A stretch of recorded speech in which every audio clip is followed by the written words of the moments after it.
Assalamualaikum warahmatullahi wabarakatuh. Selamat pagi teman-teman. Nah, pada pertemuan kita kali ini, pada mata kuliah Ekologi dengan dosen pengampu Ibu Erda Muhartati, SSI MSI, nah kita akan membahas terkait dengan hukum minimum, hukum toleransi, dan juga indikator-indikator ekologi. Kami kelompok 6, saya Nurfaliza dan rekan saya Tri Yuni Handayani siap untuk menjelaskan materi pada hari ini. Nah, topik yang pertama adalah hukum minimum Leibig. Nah, teman-teman pernah dengar nggak istilah Leibig? Belum ya? Nah, jadi Leibig ini adalah salah satu ilmuwan berasal dari Jerman. Dia adalah pencetus pertama kali hukum minimum. Nah, jadi pada tahun 1840 namanya adalah Justus Liebig. Nah, dia menyatakan bahwa pertumbuhan suatu tanaman akan ditentukan oleh pertumbuhan atau unsur hara esensial yang berasal dalam jumlah minimum yang kritis ya. Jadi pertumbuhan tanaman itu tidak ditentukan oleh unsur hara esensial yang jumlahnya sedikit. Nah, jadi perbedaan antara jumlah minimum kritis ya dengan jumlah paling sedikit itu berbeda. Jadi kalau minimum kritis itu ambang batasnya itu masih ada, tapi kalau paling sedikit itu udah dalam tanda kutip udah mau habis. Nah, apa sih hukum yang berbunyi pada hukum minimum Liebig ini? Nah, dia mengatakan bahwa suatu organisme tidak lebih kuat daripada rangkaian terlemah dari rantai kebutuhan ekologinya. Nah, jadi garis bawahi teman-teman, suatu organisme itu tidak lebih kuat dari rangkaian terlemah dari rantai kebutuhan ekologinya. Jadi, kebutuhan ekologi itu selalu harus lebih optimum, harus lebih banyak dibandingkan dari populasi organisme gitu. Di hukumnya berbunyi seperti itu. Jadi, nah kita lihat lagi teman-teman pernyataan dari Liebig ya. Nah, jadi dia mengatakan bahwa hasil pertanian itu sering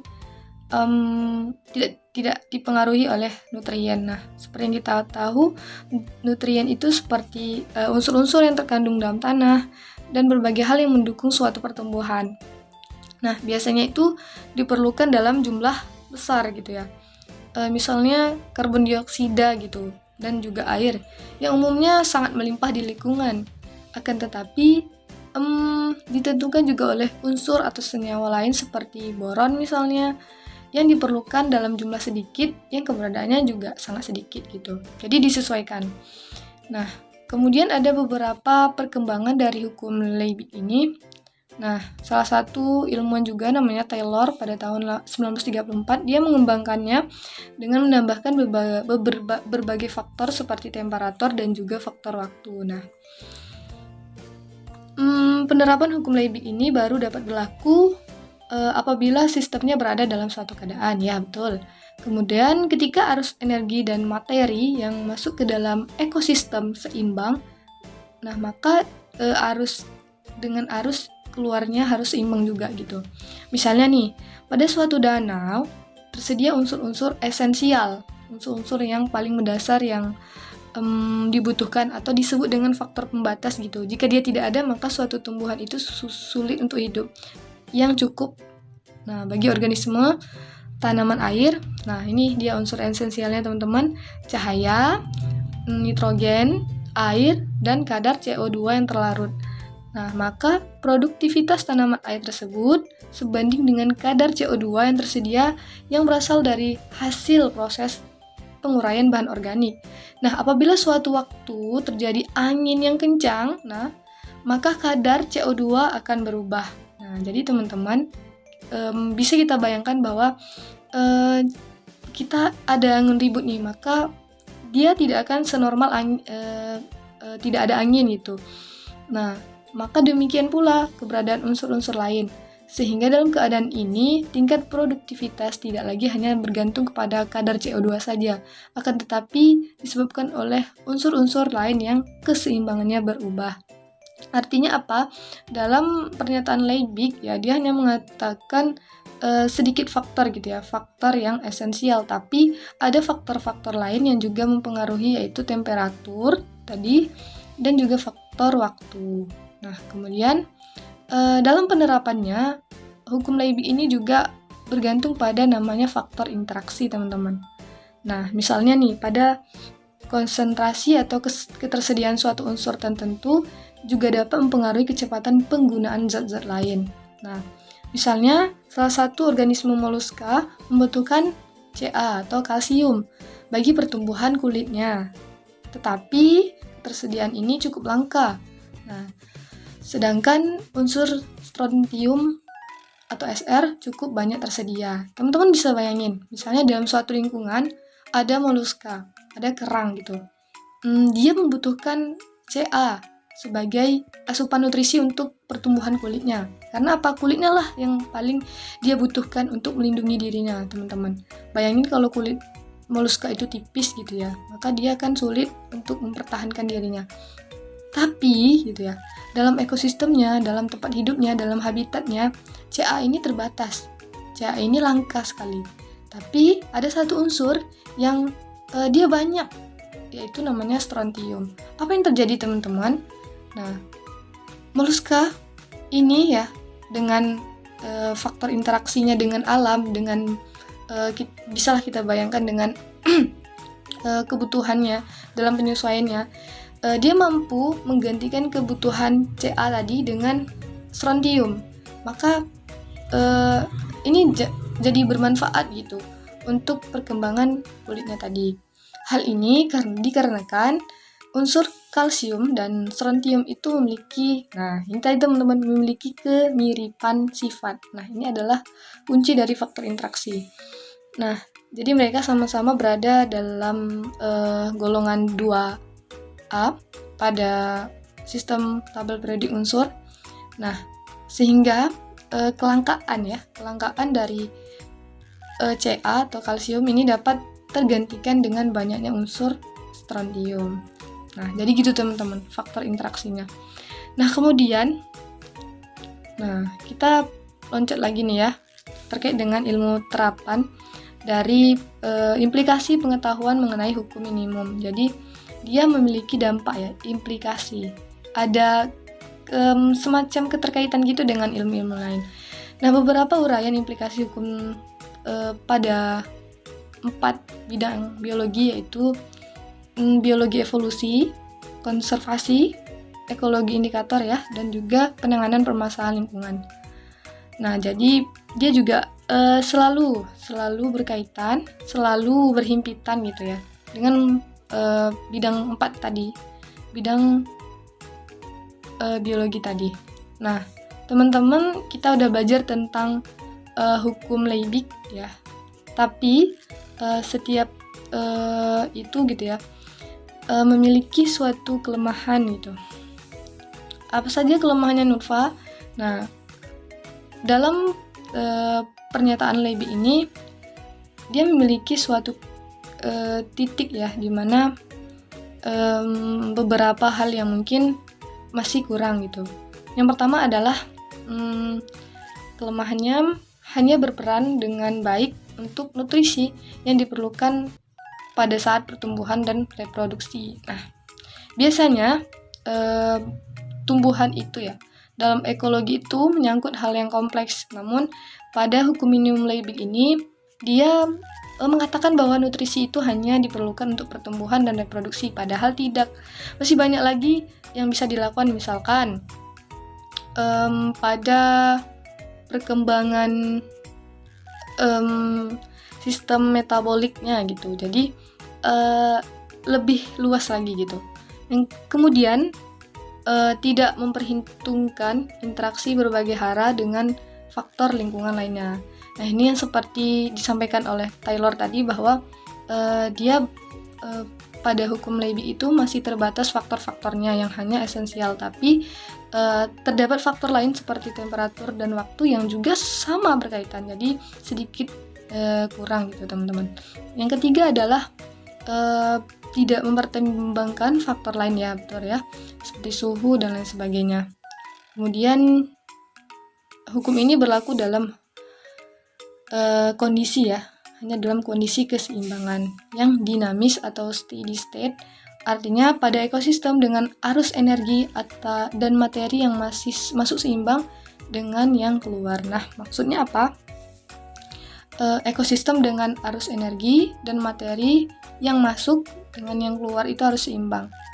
Nah, jadi ketika misalnya terjadi angin ribut tadi teman-teman, maka hukum Levy ini tidak berlaku gitu.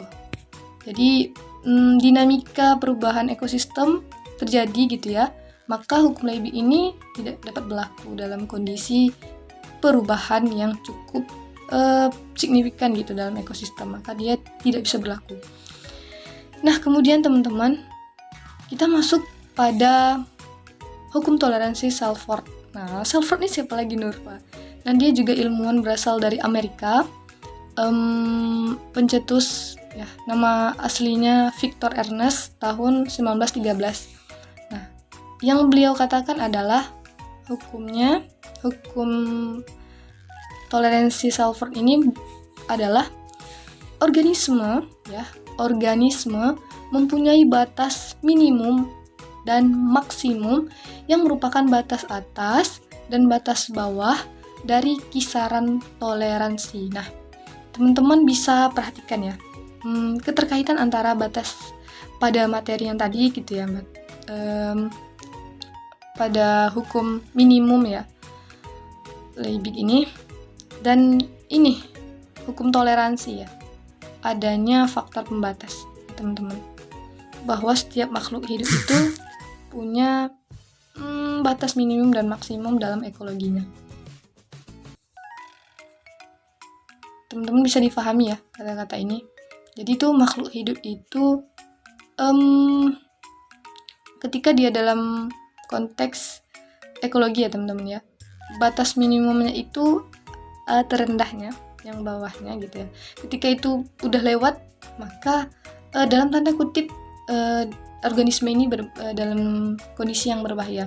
Nah, dia juga memiliki batas atas atau batas maksimumnya.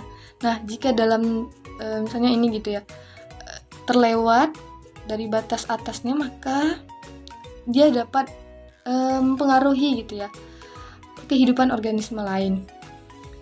Nah, kemudian hal yang perlu diperhatikan dalam hukum toleransi yang pertama adalah asas-asas hukum toleransi Salford.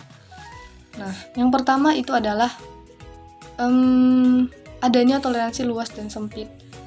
Bermakna bahwa organisme dapat mempunyai toleransi yang luas. Nah, ini tadi teman-teman, untuk suatu faktor gitu, dan sempit untuk faktor lain. Contohnya gitu, faktor matahari. Nah, jadi organisme misalnya tumbuh-tumbuhan gitu ya, dia mempunyai yang namanya keluasan dalam menyerap energi matahari gitu. Tapi dia dalam arti sempit, dalam berbagai faktor yang sempit, misalnya faktor kebutuhan unsur kalsium gitu, dia hanya perlu sedikit. Nah, jadi ada hal-hal yang perlu banyak dibutuhkan yang memang esensial, tapi ada faktor lain juga yang butuh ya, tapi tidak sebanyak itu gitu. Nah, mungkin itu saja teman-teman. Untuk kelanjutan materi selanjutnya akan disampaikan oleh Yuli. Terima kasih. Assalamualaikum warahmatullahi wabarakatuh. Baiklah, saya akan melanjutkan materi kita, yaitu faktor penyebaran, yaitu di mana organisme dengan kisaran toleransi yang luas untuk semua faktor dan memiliki penyebaran populasi yang paling luas. Selanjutnya, faktor non-optimum. Optimum yang pertama yaitu pengaruhnya keadaan tidak optimum oleh suatu faktor dapat mempengaruhi toleransi terhadap faktor lain. Misalnya, Dalam keadaan jumlah unsur N2 rendah, maka tanaman akan lebih peka terhadap kekeringanan sehingga lebih banyak membutuhkan air hidup untuk dapat bertahan hidup. Beberapa faktor lainnya yaitu sering ditemukan organisme di alam banyak yang hidup dalam keadaan tidak optimum dan biasanya dipengaruhi oleh beberapa sekaligus, misalnya tanaman anggrek tropis dan tumbuh lebih baik pada lingkungan yang memperoleh cahaya secara langsung dari matahari asalkan temperaturnya tetap dingin. Selanjutnya, umum pada periode reproduksi tumbuh berbiji, telur-telur, embrio kecambah, larva, dan ada kan mempunyai toleransi yang sempit terhadap faktor fisik. Masa produktif yaitu istilah dalam mempresentasikan faktor pembatas. Selanjutnya, stenomeral auriotemeral dipergunakan untuk menyatakan batas toleransi temperatur atau suhu. Selanjutnya, sitodrik auridrik dipergunakan untuk menyatakan batas toleransi air. Stenohalin euhalin dipergunakan untuk menyatakan batas toleransi kadar garam. Selanjutnya, Stenopagus europagus untuk menyatakan batas toleransi makanan. Stenosius auricius dipergunakan untuk menyatakan batas toleransi pemilihan habitat. Selanjutnya, contoh penggunaan istilah-istilah di atas seperti gambar berikut ini dapat dilihat. Selanjutnya ada konsep gabungan faktor pembatas, adalah keadaan yang mendekati atau melampaui ambang batas toleransi suatu kondisi yang terdiri atas kisaran minimum atau maksimum dari faktor-faktor abiotik suatu ekosistem, misalnya suhu, cahaya, pH yang terlalu rendah, minimum atau terlalu tinggi. Selanjutnya, konsep gabungan pembatas. Konsep ini diajukan oleh para ahli ekologi sebagai penggabungan dan penyempurnaan dari ekologi. Toleransi yang didasari pemikiran Liebig dan Schroff. Ada dua alasan diajukan, yaitu tidak menjawab pertanyaan ekologi mendasar, yakni bagaimana jenis-jenis berdasarkan terhadap beberapa faktor pembatasnya. Kedua, keberhasilan hidup organisme di alam dikendalikan oleh kondisi lingkungan